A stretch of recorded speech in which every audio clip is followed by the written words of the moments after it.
Welcome and thank you for attending. Questions can be asked using the questions pane in the webinar control panel. A copy of the handout can be found in the handout section. Today's presentation will be recorded. If you have any objection, you may disconnect at this time. I will now turn the presentation over to Henry. You may begin. Hello, SHRM Long Island, and thank you for the introduction. This is Henry Shapiro. For all of you who are stuck on Long Island like me today, I hope you're enjoying the gloomy weather. But looking forward to Friday. I'm sure a lot of you are out with vacation plans, hopefully, and anybody that's attending right now and joining in, I sincerely appreciate you taking the time, because I know this is a week full of school closures and times to get away to nicer views than the LIE and better climates than Long Island. So I do appreciate everybody joining today. So what we're going to talk about today, and I feel like it's a constant theme in every single one of these that I've presented for at least the last 4 to 6 months, is what's going on in New York City. And before you hang up or disconnect, my response is always, well, what happens in New York City could end up happening to Long Island or New York State generally. Not unforeseen, not unusual. Today's presentation might be something that not everyone does. I don't know how many of the people on this call do drug testing. Obviously, there are several perks to it. What New York City is looking to do is to unsurprisingly protect applicants for employment when they are seeking jobs from being screened out for something that New York City feels they really shouldn't be screened out for. So where have we seen this before? New York City has done this with the Fair Chance Act. Anybody that does criminal background checks is aware in New York City is aware of the Fair Chance Act law, which mirrors a New York State corrections law, Article 23A, but it takes it a little bit further. It requires a mandatory writing, and it prevents you from doing any pre-conditional offer background checks on applicants for employment in New York City. So post-conditional offer, your abilities expand somewhat, but there are still forms that you have to fill out and produce to your applicants who you don't end up hiring if you are making decisions because of their criminal background. So here we focus on marijuana specifically. What New York City is looking to do, the idea behind the legislation, and it's not law yet, so let me just be clear about that and get that out in front. This has not been signed by Mayor de Blasio. We have no reason to believe that it won't be signed by Mayor de Blasio. It just hasn't happened yet.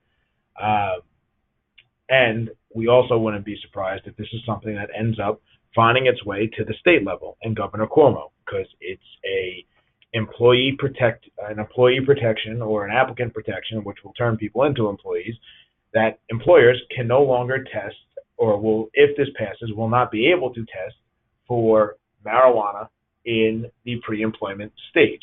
And this presentation will give us a little bit of an understanding as to why. So let's just go through with the background. Very recently, we're talking 2 weeks ago, a little bit more, New York City Council passed this new legislation banning pre-employment testing for the presence of any marijuana or THC, which for anybody that pays attention to the news or is aware of these substances or has a medical background, THC is the element that essentially makes you feel high or intoxicated when using the marijuana, which, as you see, that's the active ingredient. So if this new bill becomes law, which is Intro 1445-A for those of you that desperately care to go read it, if it becomes law, it will be the first of its kind in the United States. So often I will tell you California sets the trend, New York City follows closely behind, slowly other jurisdictions then follow, New York State being one of them. Here, New York City is out in front.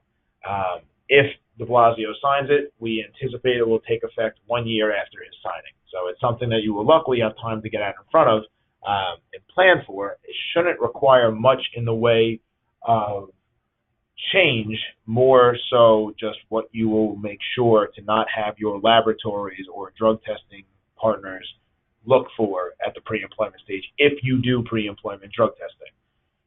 So how do we get to where we are today? In 2014, we had the Compassionate Care Act.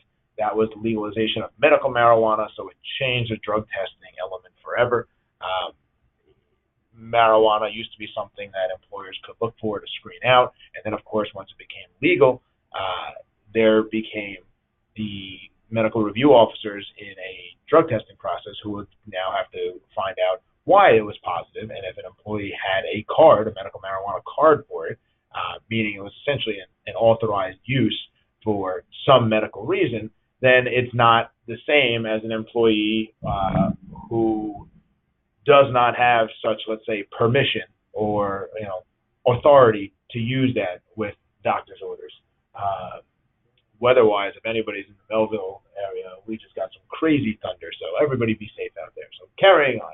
In 2018, Governor Cuomo, Mayor de Blasio released these reports finding that the benefits of a regulated recreational marijuana market outweigh the potential negative aspects. So that's why we got to where we are today. Since that time, Governor Cuomo continues to call upon the state legislature to legalize recreational marijuana in New York before the June conclusion of the 2019 legislative session.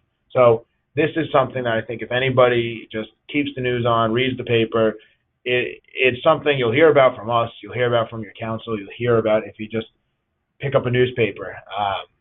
It's a movement nationwide.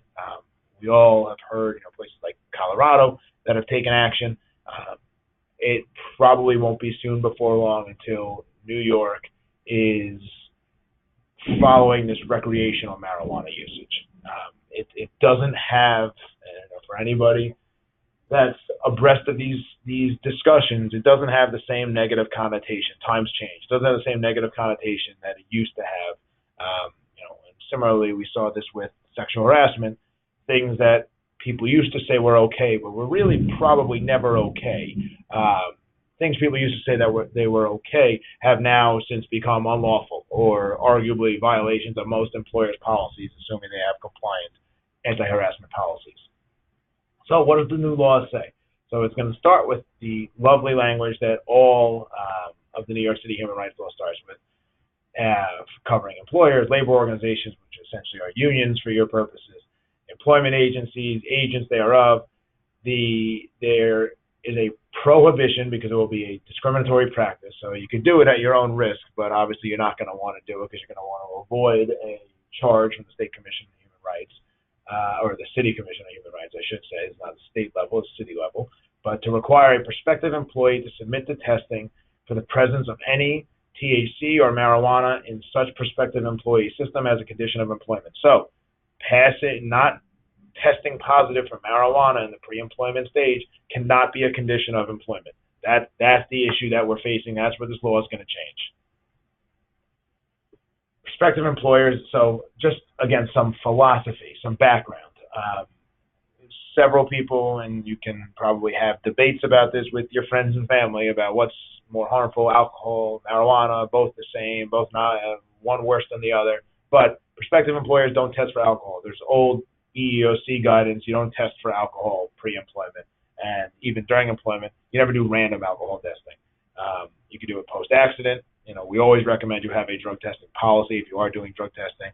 If you don't have a drug testing policy, absolutely reach out to your counsel. If we are your counsel, we have several attorneys in our Long Island office who are well-versed in drug testing and drafting drug testing policies and helping you get them rolled out. Obviously, there are several benefits to them because they are one of the few objective tests you can do where you can arguably discipline an employee for a improper test result or a bad test result as far as you're concerned. But alcohol, getting back to alcohol, you don't want to ever do random testing. You want to do it post-accident. You want to do it if you have reasonable suspicion. If somebody looks drunk, smells drunk, you have reason to believe that the person is intoxicated, that's when you're going to do that testing. So you don't get the test for alcohol pre-employment. So marijuana, New York City believes should be no different. That second sentence in the quote, but in no way does this bill justify individuals going to work under the influence. That's where it's going to get interesting for New York City employers. It's much easier said than done. This will make employers' lives a little bit more difficult because you're not going to be able to screen for some of the things that you were able to screen for in the past. i.e. marijuana, at the application stage. But a strong drug testing policy can hopefully help you move out the people who have the drug or alcohol issues once they're already in your workforce. We also need to be creating more access points for employment, and this is just the generic theme that New York City always pumps out. They want more applicants in. What I was talking about the Fair Chance Act earlier. Why did that come about? Because if you remember, this is really the ban the box legislation that you've seen across the country. It's not in New York State yet. But why did that come out? Because New York City felt that employees or applicants were being wrongfully rejected because they would check off a box saying that they've been convicted of a crime on their application, and that employers were instantly throwing those applications in the garbage. Maybe that's true, maybe it's not, I don't know. But I think we can all agree that it is absolutely not out of this world to imagine an employer adopting such a practice. That if you check yes, you've been accused of a crime, or I'm sorry, you've been convicted of a crime, that you're going to disregard that person because you're going to say, I don't want that person working for me. And if you now, the Fair Chance Act, take that question off the application altogether. You can't ask that question. You can't find out about that information unless the applicant is odd enough to volunteer that information. You won't find out about that until after you make a conditional offer of employment, and then you have to go through several steps to to withdraw the offer if that's what you want to do. It's doable, but you got to follow a certain process. So here, same thing with marijuana. They are looking to get more people in the door in New York City. They do not want people screened out. The screening out it's essentially resigning individuals to this futility that they will never be able to find a job because of some possible marijuana usage. And again, times have changed. I don't think we would be having this conversation 20 years ago, maybe not even 10 years ago. This is a recent, last 5-6 years conversation. As with every law, there are several exceptions, because as you can imagine, there are going to be positions for which you are interviewing and soliciting applicants where the use of marijuana would be a problem. Somebody's being high or somebody's being under some influence of some improper substance could be a problem. So we've seen these exceptions before. What are some of them? Police officers or peace officers. I think anybody that has ever needed the assistance of a police officer understands why we hopefully don't want those people to be under the influence of any substances. Any position requiring OSHA 10 training to work on construction sites. I can't imagine an employer that wants to put an applicant who might become an employee up on a scaffolding 30, 40, 50, 100 stories in the air, who might be under the influence of something. So that one makes sense. And most of these do make good sense.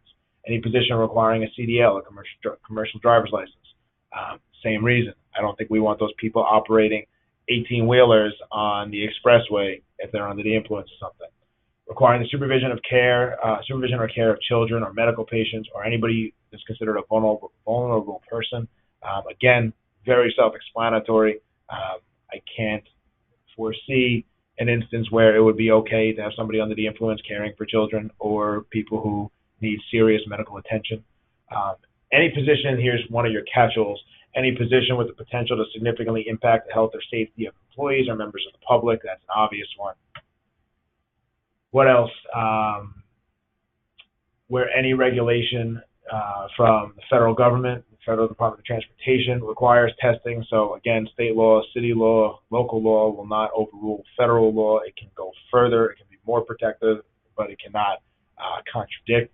So, they're not going to prevent, the city can't prevent testing if the Federal Department of Transportation requires it. You see the CBA at the bottom. We see that with almost every law that comes around. Anytime that parties contract without violating the law, but they contract to something between an employer and a union, as long as it specifically addresses this issue, that's okay. If there's any federal or state statute that requires this drug testing for marijuana, again, for the same reason I said with the Department of Transportation, that's okay. And then you have that other unique one, which you don't see too often, any grant of financial assistance from the federal government. Again, Federal government gets to call its own shots. So it says what it wants, and the state or locality has to comply. However, again, it can be more protective, but it can't contradict it. So that's just basic constitutional law. So if you have current employees, then we're past the applicants. The legislation is at a different stage of the game. The legislation still permits employers to drug test current employees. If employers want to continue pre-employment drug testing, they should reach out to your vendors, see if they can provide testing for drugs other than marijuana. That's going to be important. So, understand that facilities, we anticipate laboratories and drug testing facilities will adopt, but we can never be too certain. So, without looking into contracts and indemnification clauses that you might have between you and your employer and your laboratory, make sure that your laboratory knows of this law and is set to comply with this law if it gets signed by Mayor de Blasio, if it becomes law, because what you don't want is your laboratory to botch something and you be on the hook as the employer making the determination of whether or not to accept an applicant or whether or not to take an adverse action against a current employee for any drug test result. Employers should start thinking about their workforce, begin to determine who performs the work that may pose a health or safety risk to themselves or the public. So again, depending on the nature of your industry, if people are working with heavy machinery, and that could include things like forklifts in the back of factories, driving buses, company cars, any motor vehicles, these are the positions that I would want to start thinking about when you're dealing with the public, especially, again, children, elderly, people who you would naturally consider vulnerable people. That's where I want you to start thinking and saying, do we fit an exception to the law, or do we have to screen this out for everybody? So something to think about. So the next steps, we await de Blasio's signature. We have no reason to believe that it is not going to come. New York City employers should begin reviewing your drug testing policies and practices, your employment applications, offer letters. You want to be very careful when you talk about it should be subject to a drug test. We might end up having to go with language saying something to the extent that it will not include marijuana testing, just to make sure we comply with this law for applicants. Again, New York City only, not law yet, but expected to become one. More legislation similar to New York City's may continue to gain momentum and show up throughout the state and other localities. So I will end with also just a public service announcement. Please remember, if you do drug test applicants, if you do drug test employees, even if you're not in New York City, we strongly recommend having a drug testing policy. It is a very risky practice if you drug test and don't have a policy for several reasons. Your policy will set forth what you test for, when you do testing, the procedures of how you test, and what the consequences are of tests. What happens if this result shows up?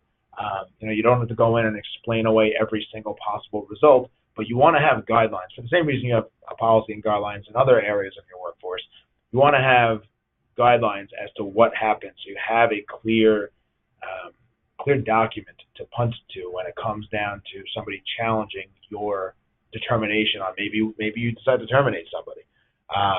So if you do drug testing, you don't have a policy, I strongly advise you reach out to your counsel. Again, we have multiple attorneys in our office who do drug testing policies, counsel clients regularly on drug testing.